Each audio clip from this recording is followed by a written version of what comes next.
नमस्कार साथियों, आज मैं एक बहुत ही महत्वपूर्ण और तार्किक विषय पर बात करना चाहती हूं, जिस पर अक्सर हमारे समाज में चर्चा होती है।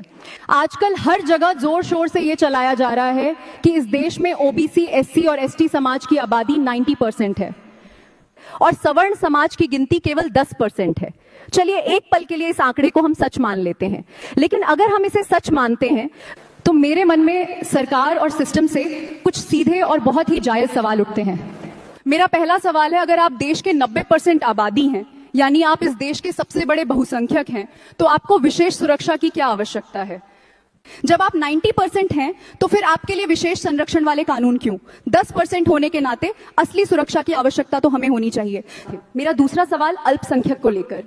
हमारे देश में मुस्लिम आबादी लगभग 17 से 20% है, और अब आप खुद सोचिए, जो 20% हैं वो अल्पसंख्यक कहलाते हैं, और जो उनके अनुसार केवल 10% हैं, उनका क्या? गणित के हिसाब से तो हम मुस्लिम आबादी से भी आधे हैं। तो क्या उस 10% के आंकड़े के आधार पर सवर्णों को इस देश का अल्पसंख्यक नहीं माना जाना चाहिए? मैं आप सभी से जानना चाहती हूं, आप लोग कमेंट करके बताइए इस पूरे विषय पर आपका क्या मानना है।